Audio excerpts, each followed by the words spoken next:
आपने कई बार सुना होगा, मन के हारे हार है, मन के जीते जीत है। लेकिन इस वाक्य को लोग गंभीरता से नहीं लेते।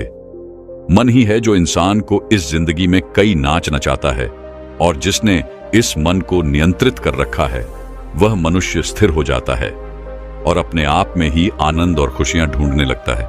लेकिन इस उछलने वाले मन को काबू में कैसे लाएं? इसके पीछे एक सरल रहस्य छुपा हुआ है।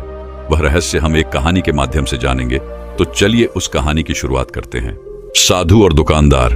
भारत के एक छोटे से गांव में दो आदमी रहते थे, जिनके रास्ते तब तक एक दूसरे से नहीं मिलते थे जब तक कि भाग्य ने उन्हें सबसे अप्रत्याशित तरीके से एक साथ नहीं ला दिया। प्रेमानंद, एक बुद्धिमान और श्रद्धेय भिक्षु जो अपने गहन आध्यात्मिक ज्ञान के लिए जाने जाते हैं, और आदित्य, एक विनम्र लेकिन महत्वाकांक्षी दुकानदार जो कड़ी मेहनत और समर्पण में विश्वास करते थे।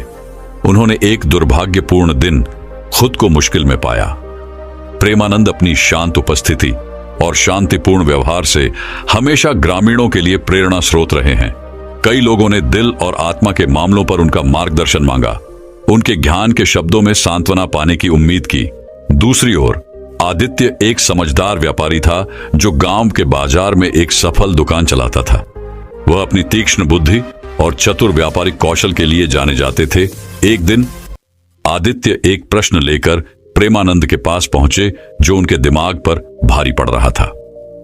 सफलता प्राप्त करने के लिए मैं अपने मन को कैसे नियंत्रित कर सकता हूं? उसने पूछा। उसकी आंखें दृढ़ संकल्प से भर गईं।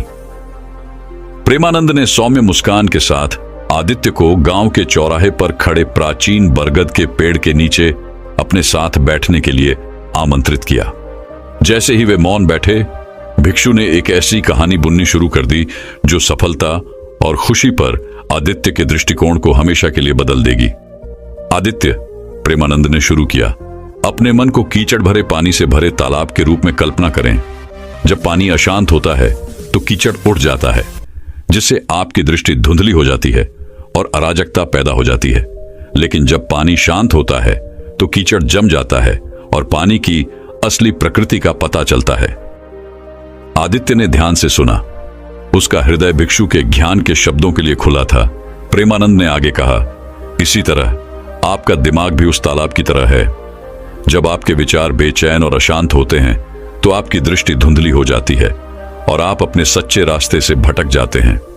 लेकिन जब आप अपने दिमाग को शांत करना और उस चीज पर ध्यान केंद्रित करना सीख जाते हैं जो वास्तव में मायने रखती है, तो संदेह और भय की कीचड़ दूर हो जाएगी और स्पष्टता प्रकट होगी और आपके भीतर शक्ति है। आदित्य ने भिक्षु के शब्दों पर विचार किया। उसका दिमाग नई समझ से दौड़ रहा था। मुझे बताओ आदित्य, प्रेमानंद ने पूछा, वह क्या है जो आपको वास्तव में प्रेरित करता है? आपकी गहरी इच्छाओं और महत्वाकांक्षाओं का स्रोत क्या है? आदित्य ने जवाब देने से पहले एक पल के लिए सोचा। मैं एक सफल व्यवसाय बनाना चाहता हूं, अपने परिवार का भरण पोषण करना चाहता हूं और दूसरों के जीवन में बदलाव लाना चाहता हूं। प्रेमानंद ने सिर हिलाया। उनकी आंखें करुणा से भर गईं। याद रखें आदित्य, सच्ची सफलता केवल भौतिक संपदा से नहीं मापी जाती। ये उस खुशी और संतुष्टि में पाई जाती है जो अपने दिल की बात मानने और ईमानदारी के साथ जीने से मिलती है। इन शब्दों के साथ प्रेमानंद ने आदित्य को एक छोटा सा कंकड़ दिया और उसे अपने मन को शांत करने और अपने सच्चे इरादों पर ध्यान केंद्रित करने के लिए एक अनुस्मारक के रूप में अपनी जेब में रखने का निर्देश दिया। उस दिन से आदित्य जहां भी जाता था, कंकड़ को अपने साथ ले जाता था और इसे संदेह और अनिश्चितता के क्षणों में खुद को मजबूत करने के लिए एक ताबीज के रूप में उपयोग करता था। और जैसे ही उसने ऐसा किया, उसने पाया कि उसका व्यवसाय समृद्ध हुआ, उसके रिश्ते गहरे हो गए और उसका दिल बुद्धिमान भिक्षु से सीखे गए सबक के लिए कृतज्ञता से भर गया। ग्रामीणों ने आदित्य में जो परिवर्तन देखा, उससे वे आश्चर्यचकित थे, जो समुदाय में प्रकाश और प्रेरणा का प्रतीक बन गया था। और प्रेमानंद हमेशा विनम्र और बुद्धिमान उन लोगों का मार्गदर्शन करते रहे जिन्होंने उनसे सलाह ली, यह जानते हुए कि सच्ची सफलता मंजिल में नहीं बल्कि दिल की यात्रा में है। और इसलिए भिक्षु और दुकानदार, दो अलग अलग आत्माएं, आंतरिक शांति और बाहरी सफलता की खोज में समान आधार पाएं और दुनिया को दिखाया कि मन को नियंत्रित करने और सच्चे मार्ग पर चलने से कुछ भी संभव है। कहानी की नीति: सफलता बाहरी उपलब्धियों से नहीं बल्कि आंतरिक शांति और मन की स्पष्टता से आती है। अपने मन को शांत करके और अपने मूल्यों और इरादों के प्रति सच्चे रहकर हम जीवन में सच्ची सफलता और खुशी प्राप्त कर सकते हैं। तो चलिए अब वही दोस्तों, अगली कहानी की शुरुआत कुछ इस प्रकार होती है। भारत के एक छोटे से गांव में आनंद और नितिन नाम के दो आदमी रहते थे। आनंद एक साधु थे जिन्होंने अपना जीवन मन की गहराइयों को समझने और आध्यात्मिक ज्ञान प्राप्त करने के लिए समर्पित कर दिया, जबकि नितिन एक मेहनती मजदूर थे जो दृढ़ संकल्प और धैर्य की शक्ति में विश्वास करते थे। आनंद ने अपने दिमाग पर काबू पाने और उसकी पूरी क्षमता का दोहन करने के लिए गांव के मंदिर के शांत वातावरण में ध्यान करते हुए अपने दिन बिताए। उनका मानना था कि किसी के विचारों और भावनाओं को नियंत्रित करके ही सफलता प्राप्त की जा सकती है, और वह आंतरिक शांति और सद्भाव की स्थिति प्राप्त करने का प्रयास करते थे। दूसरी ओर नितिन अपने परिवार का भरण पोषण करने के लिए सुबह से शाम तक खेतों में अथक मेहनत करता था। उनका मानना था कि सफलता कड़ी मेहनत और दृढ़ता का परिणाम है, और वह अपने लक्ष्यों को प्राप्त करने के लिए आवश्यक प्रयास करने से कभी नहीं कतराते। अपनी अलग अलग मान्यताओं के बावजूद आनंद और नितिन एक दूसरे के समर्पण और दृढ़ संकल्प के लिए परस्पर सम्मान साझा करते थे। आनंद ने नितिन की मजबूत कार्यनीति की प्रशंसा की, जबकि नितिन विपरीत परिस्थितियों में भी आनंद की शांत और संयमित रहने की क्षमता से आश्चर्यचकित थे। एक दिन एक बुद्धिमान बूढ़े व्यक्ति ने गांव का दौरा किया और दोनों व्यक्तियों की परीक्षा लेने का फैसला किया। उन्होंने उन्हें यह देखने के लिए एक प्रतियोगिता में चुनौती दी कि कौन उनके दिमाग को नियंत्रित कर सकता है और चुनौतियों की श्रृंखला में सफलता प्राप्त कर सकता है। आनंद और नितिन दोनों ने अपनी मान्यताओं और क्षमताओं को साबित करने के लिए उत्सुक होकर चुनौती स्वीकार कर ली। पहली चुनौती में आंखों पर पट्टी बांधकर भूल भुलैया को नेविगेट करना शामिल था। आनंद ने अपनी आंखें बंद कर लीं और अपने दिमाग को एकाग्र कर लिया। अपने अंतर्ज्ञान का उपयोग करते हुए उसे भूल भुलैया के उतार चढ़ाव के माध्यम से आसानी से मार्गदर्शन किया। दूसरी ओर नितिन ने भूल भुलैया के माध्यम से अपना रास्ता खोजने के लिए अपनी प्रवृत्ति और तेज स्मृति पर भरोसा किया और मृत अंत का सामना करने पर भी हार मानने से इनकार कर दिया। दूसरी चुनौती में दो लोगों को एक खड़ी पहाड़ी पर अनाज की भारी बोरियां ले जाने का काम सौंपा गया था। आनंद ने शांत और स्थिर दिमाग के साथ कार्य को पूरा किया, अपने प्रत्येक कदम पर ध्यान केंद्रित किया और अपनी ऊर्जा को बचाए रखा। दूसरी ओर नितिन ने अपने दांत भींचे और दृढ़ संकल्प के साथ चुनौती का सामना किया। बोरियों के वजन के कारण उसकी गति धीमी नहीं हुई। जैसे जैसे चुनौतियां आगे बढ़ीं, यह स्पष्ट हो गया कि आनंद और नितिन दोनों में अद्वितीय ताकत और कमजोरियां थीं। आनंद ने उन कार्यों में उत्कृष्टता हासिल की जिनमें मानसिक एकाग्रता और स्पष्टता की आवश्यकता थी, जबकि नितिन उन स्थितियों में सफल रहे जिनमें शारीरिक शक्ति और सहन शक्ति की आवश्यकता थी। प्रतियोगिता के अंत में बुद्धिमान बूढ़े व्यक्ति ने मुस्कुराते हुए घोषणा की कि आनंद और नितिन दोनों ने परीक्षा उत्तीर्ण कर ली है। उन्होंने समझाया कि सच्ची सफलता मन और शरीर के संतुलन से आती है और प्रत्येक व्यक्ति ने सराहनीय गुण प्रदर्शित किए हैं जो एक दूसरे के पूरक हैं। आनंद ने सीखा कि सफलता के लिए जहां मन पर नियंत्रण रखना जरूरी है, वहीं चुनौतियों के सामने कड़ी मेहनत करना और डटे रहना भी उतना ही जरूरी है। दूसरी ओर नितिन को एहसास हुआ कि मन पर काबू पाने से उसे आंतरिक शांति और स्पष्टता की भावना प्राप्त करने में मदद मिल सकती है, जिससे उसके रास्ते में आने वाली किसी भी बाधा से निपटने की उसकी क्षमता बढ़ जाएगी। और इसलिए आनंद और नितिन एक दूसरे के दोस्त और सलाहकार के रूप में अपने गांव लौट आए, जो मन और शरीर के बीच पूर्ण सामंजस्य का प्रतीक थे। उन्होंने ग्रामीणों के साथ अपनी सीख साझा की और उन्हें अपने दिमाग को नियंत्रित करके और कड़ी मेहनत और दृढ़ संकल्प के गुणों को अपनाकर सफलता के लिए प्रयास करने के लिए प्रेरित किया। कहानी का सार यह है कि सच्ची सफलता मन और शरीर के संतुलन से प्राप्त होती है। अपने विचारों और भावनाओं पर काबू पाकर हम अपने रास्ते में आने वाली किसी भी चुनौती पर काबू पा सकते हैं और कड़ी मेहनत और लगन से हम अपने सपनों को हकीकत में बदल सकते हैं। आनंद और नितिन की यात्रा यह याद दिलाती है कि सफलता का मतलब सिर्फ मंजिल तक पहुंचना नहीं है, बल्कि रास्ते में यात्रा का आनंद लेना भी है। तो चलिए अब वही दोस्तों, अगली कहानी की शुरुआत कुछ इस प्रकार होती है। भारत के शांत जंगलों में कमलेश नाम का एक साधु रहता था, जो अपनी बुद्धि और शांति के लिए दूर दूर तक जाना जाता था। लोग अपने मन को नियंत्रित करने और जीवन में सफलता पाने के बारे में उनका मार्गदर्शन पाने के लिए दूर दूर से यात्रा करते थे। कमलेश के चेहरे पर हमेशा एक दयालु मुस्कान और एक शांतिपूर्ण आभा रहती थी, जो सबसे परेशान आत्माओं को भी शांत कर देती थी। एक दिन सौरभ नाम का एक युवा लड़का जंगल में घूमते हुए कमलेश के आश्रम में पहुंच गया। सौरभ एक प्रतिभाशाली और महत्वाकांक्षी लड़का था, लेकिन उसे अपने दिमाग और भावनाओं को नियंत्रित करने में कठिनाई होती थी। उन्होंने कमलेश की बुद्धिमत्ता के बारे में सुना था और आशा की थी कि भिक्षु उन्हें आंतरिक शांति पाने और अपने लक्ष्यों को प्राप्त करने में मदद कर सकते हैं। जब सौरभ ने कमलेश से मुलाकात की तो उनका गर्मजोशी और दयालुता से स्वागत किया गया। भिक्षु सौरभ के साथ एक भव्य बरगद के पेड़ की छाया में बैठ गया और सफलता के लिए मन को नियंत्रित करने के बारे में अपनी शिक्षा देना शुरू कर दिया। प्रिय सौरभ, कमलेश ने धीरे से कहा, दिमाग एक जंगली घोड़े की तरह है, जिसे धैर्य और अनुशासन से वश में किया जाना चाहिए। जीवन में सफलता पाने के लिए आपको सबसे पहले अपने विचारों और भावनाओं पर काबू पाना सीखना होगा। इसके बाद कमलेश ने सौरभ के साथ बाज और नागिन की कहानी साझा की।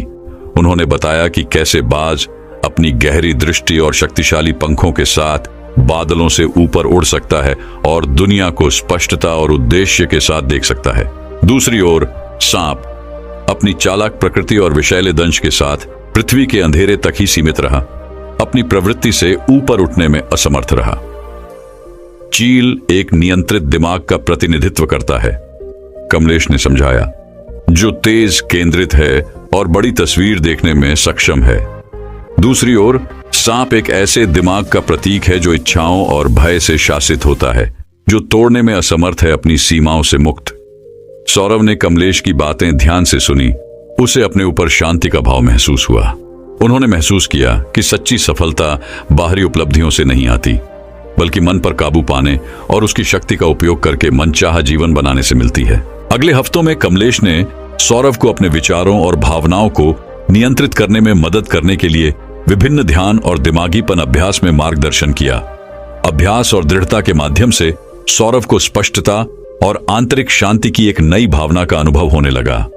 उन्होंने नकारात्मक विचारों, भय और ध्यान भटकाने वाली चीजों को त्यागना और अटूट दृढ़ संकल्प के साथ अपने लक्ष्यों पर ध्यान केंद्रित करना सीखा। जैसे जैसे समय बीतता गया, सौरभ की कड़ी मेहनत और समर्पण रंग लाया। उन्होंने अपनी पढ़ाई में उत्कृष्टता हासिल की, कला और संगीत के प्रति अपने जुनून को आगे बढ़ाया और जीवन के प्रति अपने सकारात्मक दृष्टिकोण से दूसरों को प्रेरित किया। लोग उस परिवर्तन से आश्चर्यचकित थे जो एक बार बेचैन और चिंतित लड़के में हुआ था। एक दिन जब सौरभ बरगद के पेड़ के नीचे कमलेश के साथ बैठा, तो उसने अपनी वास्तविक क्षमता को उजागर करने में मदद करने के लिए साधु के प्रति आभार व्यक्त किया। धन्यवाद कमलेश, सौरभ ने मुस्कुराते हुए कहा, मुझे सफलता के लिए मन को नियंत्रित करने का अमूल्य सबक सिखाने के लिए। मैं अब समझता हूं कि सच्ची महानता इसमें नहीं है कि हम क्या हासिल करते हैं, बल्कि इसमें है कि हम शांतिपूर्ण तरीके से यात्रा कैसे करते हैं और एकाग्र मन। कमलेश ने पुष्टि में सिर हिलाया, उसकी आंखें गर्व से चमक उठी। याद रखें सौरभ, उन्होंने धीरे से कहा, दिमाग एक शक्तिशाली उपकरण है जो या तो आपकी सबसे बड़ी संपत्ति या आपका सबसे बड़ा दुश्मन हो सकता है। बुद्धिमानी से चुनें कि आप इसकी शक्ति का उपयोग कैसे करते हैं और सफलता हमेशा आपकी पहुंच में होगी। और इसलिए कमलेश के बुद्धिमान मार्गदर्शन में सौरभ उद्देश्य और दृढ़ संकल्प की एक नई भावना के साथ सफलता की राह पर आगे बढ़ते रहे। भिक्षु से उन्होंने जो सबक सीखा था वह जीवन भर उनके साथ रहा, जिसने उन्हें अपने दिमाग को नियंत्रित करने और अपने सपनों को हासिल करने की चाह रखने वाले अन्य लोगों के लिए प्रेरणा का प्रतीक बना दिया। तो चलिए अब वही दोस्तों, अगली कहानी की शुरुआत कुछ इस प्रकार होती है। वासुदेव भिक्षु और राहुल चालक की कथा। एक बार भारत के एक विचित्र गांव में वासुदेव नाम का एक भिक्षु रहता था, जो अपनी बुद्धिमत्ता और शांति के लिए दूर दूर तक जाना जाता था। उनके पास अपने मन और भावनाओं को नियंत्रित करने की असाधारण क्षमता थी, और उनकी शिक्षाओं को कई लोगों ने चाहा जो आंतरिक उथल पुथल और आत्मसंदेह से जूझ रहे थे। उसी गांव में राहुल नाम का एक सीधा सादा लेकिन मेहनती आदमी रहता था, जो ड्राइवर का काम करता था। अपने समर्पण और परिश्रम के बावजूद राहुल अक्सर सफल होने के अपने दृढ़ संकल्प में खुद को डगमगाता हुआ पाते थे। वह वासुदेव जैसी शांति और सफलता पाने के लिए उत्सुक था, लेकिन वह अपने मन की उथल पुथल को दूर नहीं कर पा रहा था। एक दिन राहुल भारी मन से वासुदेव के पास पहुंचे और पूछा, पूज्य भिक्षु, मैं अपने मन को कैसे नियंत्रित कर सकता हूं और आपकी तरह सफलता प्राप्त कर सकता हूं? वासुदेव ने धीरे से मुस्कुराते हुए उत्तर दिया, प्रिय राहुल, सच्ची सफलता मन को नियंत्रित करने में नहीं, बल्कि उसे समझने में है। मन एक जंगली घोड़े की तरह है। यदि आप इसे जबरदस्ती नियंत्रित करने की कोशिश करेंगे तो यह विद्रोही करेगा। इसके बजाय निरीक्षण करना सीखें, आपके विचार और भावनाएं बिना निर्णय या लगाव के। हैरान लेकिन उत्सुक होकर राहुल ने इतनी गहन शिक्षा का अभ्यास करने के लिए मार्गदर्शन मांगा।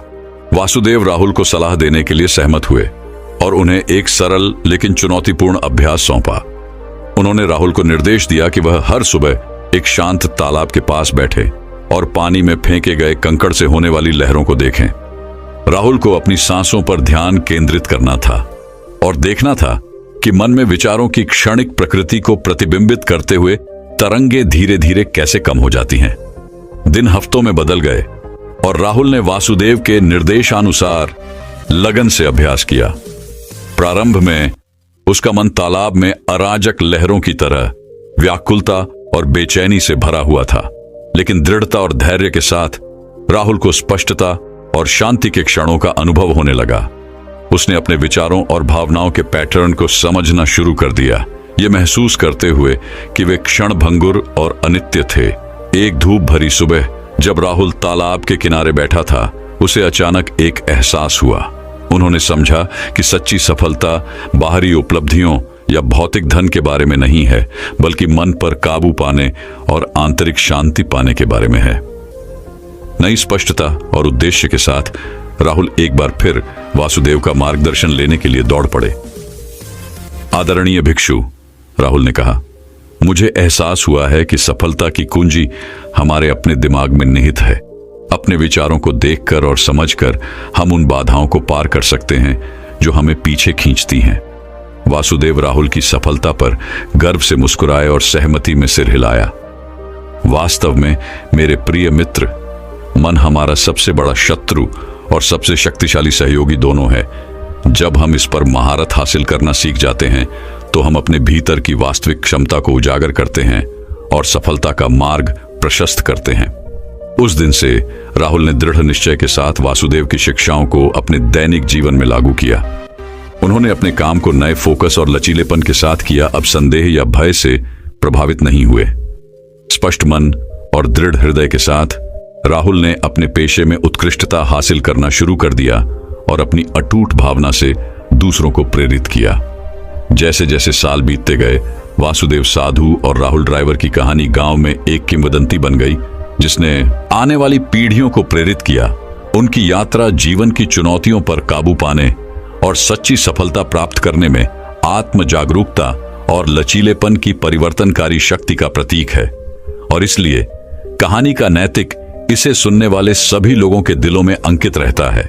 मन को नियंत्रित करने का मतलब इसे दबाना नहीं है, बल्कि इसे समझना है, क्योंकि आत्म जागरूकता की गहराई में महानता और आंतरिक शांति का मार्ग निहित है। तो चलिए अब वही दोस्तों, अगली कहानी की शुरुआत कुछ इस प्रकार होती है। एक हलचल भरे भारतीय गांव के मध्य में स्वामी रमाकांत नाम के एक श्रद्धेय भिक्षु रहते थे। दूर दूर से लोग आध्यात्मिकता और जीवन के मामलों पर उनका मार्गदर्शन प्राप्त करते थे। स्वामी रमाकांत अपने गहन ज्ञान और आंतरिक शांति की अटूट भावना के लिए जाने जाते थे, जो उनसे एक गर्म आरामदायक रोशनी की तरह फैलता हुआ प्रतीत होता था। एक दिन जब स्वामी रमाकांत एक भव्य पुराने बरगद के पेड़ की छाया में गहरे ध्यान में बैठे थे, जयकांत नाम का एक थका हुआ यात्री उनके पास आया। जयकांत अपने व्यावसायिक प्रयासों में सफलता की निरंतर तलाश में थे, लेकिन उन्होंने खुद को लगातार संदेह, व्याकुलता और अपने मन की बड़बड़ाती आवाज से ग्रस्त पाया। उन्होंने भिक्षु की उन लोगों के लिए स्पष्टता और ध्यान केंद्रित करने की क्षमता के किस्से सुने थे जो उनसे सलाह लेते थे और उनका मार्गदर्शन लेने का फैसला करते थे। स्वामी रमाकांत, जयकांत ने झिझकते हुए कहा, मैं अपने भटकते मन को नियंत्रित करने के तरीके की तलाश में आपके पास आया हूं। मैं अपने प्रयासों में सफलता के लिए उत्सुक हूं, लेकिन मेरे विचार अक्सर मुझे अलग अलग दिशाओं में खींचते हैं, जिससे मैं खोया हुआ और अभिभूत महसूस करता हूं। कृपया मेरे मन पर काबू पाने के मार्ग पर मेरा मार्गदर्शन करें। स्वामी रमाकांत ने आंखें खोली और जयकांत की ओर मंद मुस्कान के साथ देखा। मेरे प्रिय मित्र, मन एक शक्तिशाली शक्ति है जो या तो हमारा सबसे बड़ा सहयोगी या हमारा सबसे दुर्जय प्रतिद्वंद्वी हो सकता है। सफलता प्राप्त करने के लिए व्यक्ति को सबसे पहले अनियंत्रित मन पर शासन करना सीखना होगा और ध्यान और स्पष्टता के लिए इसकी क्षमता का उपयोग करना होगा। इसके साथ ही स्वामी रमाकांत ने जयकांत को अपने पास बैठने के लिए आमंत्रित किया और अपना ज्ञान देना शुरू कर दिया। उन्होंने माइंडफुलनेस और ध्यान की प्राचीन तकनीकों को साझा किया। जयकांत को सिखाया कि कैसे अपने विचारों में उलझे बिना उनका निरीक्षण किया जाए, बाहरी दुनिया की अराजकता के बीच आंतरिक शांति की भावना कैसे पैदा की जाए। जैसे जैसे दिन हफ्तों में बदल गए, जयकांत ने स्वामी रमाकांत द्वारा सिखाई गई तकनीकों का लगन से अभ्यास किया।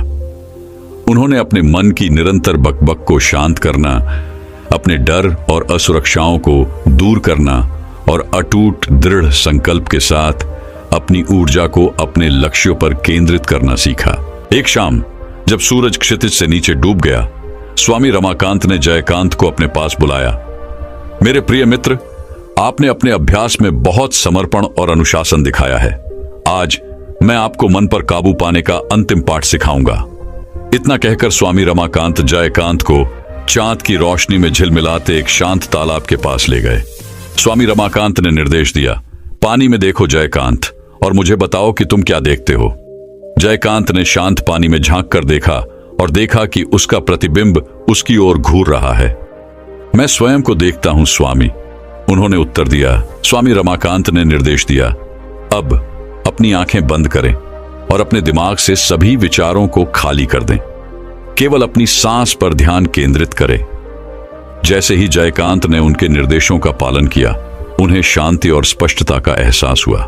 जब उसने एक बार फिर अपनी आंखें खोली तो उसने पानी में अपना प्रतिबिंब देखा, लेकिन इस बार यह बिल्कुल शांत था, जो उसके भीतर महसूस की गई शांति को प्रतिबिंबित कर रहा था।